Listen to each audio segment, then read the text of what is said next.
So these are the topics of today's video session. We'll be discussing how to build an analysis model, how to negotiate the requirements and then identify the better ones, and then how to monitor the requirements during the increment phases, and finally how to validate it.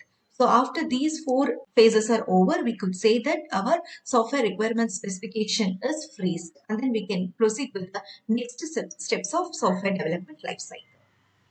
Now we'll be discussing how to build an analysis model.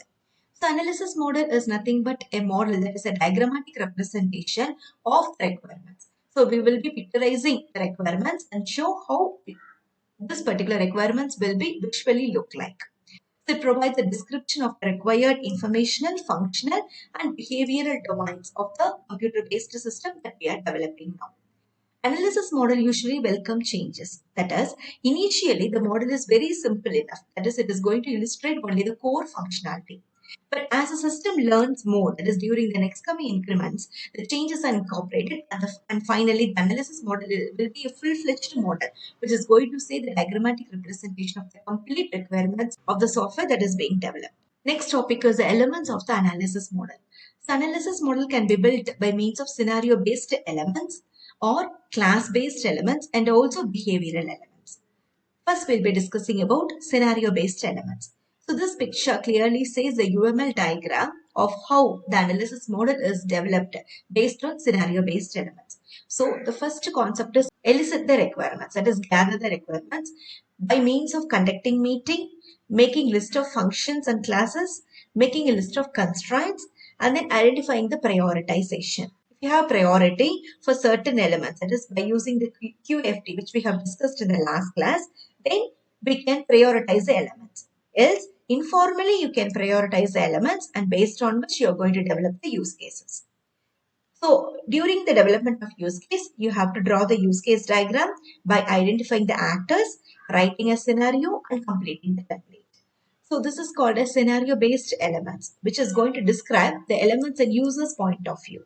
And these are the first part of model that is being developed, which is going to serve as an input for creation of other diagrams as well. So analysis model is the first model. Based on this analysis model, we can develop other models as well. The second approach is called as class-based elements. So here what we do is that we are going to identify the scenario, that is user scenario, from which we are going to identify the set of objects, which is going to describe the system completely. And these objects are now categorized into classes. By means of such classes and their relationship, we will be drawing special diagram which is called as class diagram. So using class diagram also, we can represent the analysis model. Next is called as behavioral elements. So this is going to say how the system behaves. That is, it is going to depict how the system behaves. So for that, we can use state chart diagram.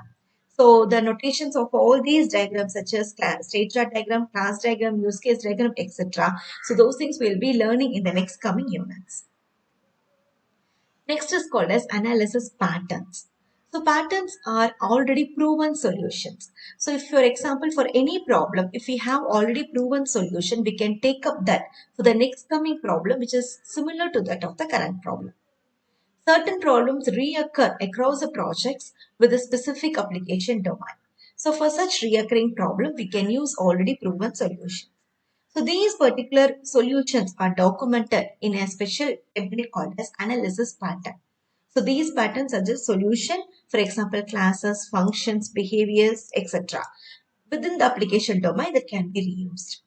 So analysis patterns are integrated into analysis model. So these classes, functions, and behaviors can be put together to form analysis model by referencing a special notation called as a pattern name. They are also stored in the repository so that I can refer this for the next coming all my projects. Next is called as Agile Requirements Engineering. So the intent of this particular Agile Requirement Engineering is to transfer the ideas from stakeholders directly to the software team. So instead of creating extensive analysis work products, we can just take up the ideas of the stakeholders and directly give to the software team so that they can start with the design. Requirements are not predefined. So we are not going for a complete requirement phase when all the requirements should be compulsorily given and need not change again. But instead of that, this particular requirements will emerge as each iteration of the product begins. The agile process encourages early identification of the implementation of the highest priority product features. So we are going to just concentrate only on this highest priority product features rather than lowest priority feature. This addresses important issues that are common to the software product. For example, high requirements volatility, incomplete knowledge of the development technologies, etc. So these particular issues will be overcome when we are using agile requirements engineering. Next is how to identify requirements for self-adaptive systems. So self-adaptive systems are those that can reconfigure themselves. So I can change automatically. I can augment their functionality. I can add on their functionality. I can protect. I can secure it. I can recover from the failure and also accomplish all these by hiding the internal complexity to the end users. So these things are achieved by hiding the complete complexity to the end users. So end users will be feeling much more free when they're using such type of software. So as the name says, it accepts adaptive requirements, which includes time uncertainty, user profile differences, behavioral changes. So any change, whatever we give, it is easier for developing the software if you are using self-adaptive system. The next topic is negotiating system requirements. So here, the stakeholders will be asked to balance the functionality, performance, and other product system characteristics, such as cost, time to market, etc. So we are in need to get a balance between the core functionality, its performance, and also it should be cost cutting and it should be timely delivered to the market. The intent of this negotiation is to develop a project plan actually that meets the stakeholder needs. At the same time, we are going to satisfy the real world constraints. So here this negotiation will result in win-win result. So what is the meaning of win-win result? Means both the stakeholders and also the software developments will win. That is, stakeholders will be achieving based on their functionality and project developers will be achieving by their requirements with appropriate cost and time to develop the project. Negotiation contains three major activities. First one is the identification of the system or subsystems key stakeholders. Second is to determine the stakeholders' win condition. So what are the basic requirements which allows them to win the particular negotiation process. And third is an actual negotiation of the stakeholders' win conditions to reconcile them to set with the win-win conditions because both the particular project developer should also win. So win-win condition should be occurred until this third particular step will be continued. Negotiation can also be done by means of handshaking process. Handshaking means a software team proposes a solution to the requirements by describing their impact and also communicating their intentions to the customer representatives. The customer representative will review the particular solution by focusing on the missing features and seeking clarification for novel requirements. That is, novel means new requirements. So such type of clarifications will be done. Once after that, requirements are determined to be good enough if all the customers are satisfied with the proposed set of solutions which is given by the software team. The next step is called as requirement monitoring. So here, which is used for incremental development, for which we are in need to monitor whether all the requirements are clarity enough and they are going to meet up with the standards and conditions. So this encompasses of 5 different tasks.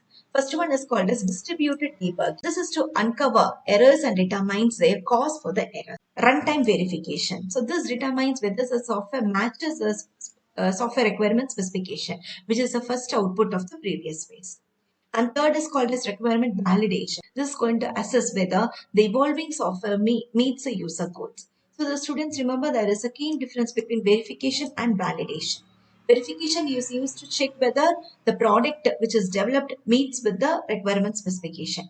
But validation is to assess whether we are developing in the right way for the successful project. And fourth is called as business activity monitoring, which is going to evaluate whether the system satisfy their own business goals, visions, and mission. The last step is evaluation and co-design. This is going to provide information to stakeholders as a system evolves. That is going in various iterations and increments. The last step is called as validating requirements. After your software requirement specification, the document is ready. Now we are in need to answer a set of questions, which is proceeded in the next slide also. So these particular questions will be asked to the SRS to check whether the requirements are valid or not. So the first question is the requirement consistent? So with the overall objectives for the system or the product. So it has to be consistent with the main objective. The requirement should not change then and there. And have all the requirements being specified with the proper level of abstraction. Meaning is that whether the technical details are inappropriate at this particular stage. So such particular avoidance can be done if the requirements have been given in an inappropriate abstraction level. And the third question is that is the requirement really necessary now, or whether it is an add-on feature? In such condition, we can neglect this add-on features and just identify the core requirements alone. And the next question is that is each requirement bounded? That is, it is having certain conditions and it is unambiguous. It is not conflicting with other requirements. The next question is, does each requirement have attribution? That is, whether the particular source from which this particular requirement has been obtained is properly documented or not. And do the requirements conflict with other requirements? That is, this is again related to unambiguity. So it should not conflict with other requirements. And is a requirement achievable in a technical environment? So it is not an imaginary requirement where we cannot predict whether it is achievable or not. So such particular clarification should also be done. And is a requirement testable? So after completing the product, that is after implementation, we are in need to test the requirement whether we can do that. So that particular question should also be asked. And does a requirement model properly reflect the information, function, behavior of the system to build? And has a requirement model be partitioned in a way that it can be progressively exposed. So the thing is that it is not the complete details is not expressed as such to the end user. It has to be expressed in a progressive manner, meaning as that step by step it has to be expressed. And the last question is that have the requirements patterns be used? So as we have already discussed, whether there is any pattern available and whether patterns are used to simplify the requirement model, and whether such particular patterns are properly validated, and whether the patterns are consistent with the customer requirements. So all these questions will be asked to check whether the requirements are valid or not. So if any requirement is not valid, which is not answering one of the questions here, then the previous phases are redone again. So in such a way that the final requirements will be valid enough so that we can start with the next coming software development activity. So by this, we come to the end of the session. The pictures and contents are referred from the book cited here. Thank you for your patient listening.